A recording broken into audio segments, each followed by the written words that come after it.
Good day guys, how are you doing? What's new? Құрметті достар, біз сіздермен бүгін Workbook'тың 14-ші бетіндегі бірінші тапсырманы талқылайтын боламыз.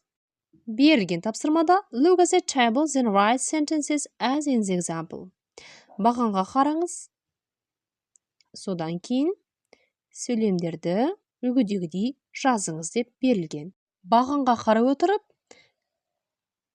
кімде қандай заттар бар екенін және жоқ екенін жазуымыз қажет. Бізде бірінші сөйлем берілгендіктен екінші сөйлемнен бастайық.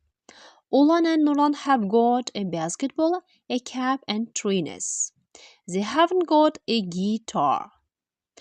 Ұлан мен Нұрланда баскетбол добы, кепка және кроссовки бар. Оларда гитара жоқ. Үшінші сөйлемде Diaz has got a guitar, a basketball and trainers. He hasn't got a cap. Диаста гитара, баскетбол добы және кроссовки бар. Онда кепка жоқ. Және соңғы төртінші сөйлемде Асыл and Diana have got a guitar, a basketball, a cap. They haven't got trainers. Асыл мен Дианада гитара, баскетбол добы және кепка бар.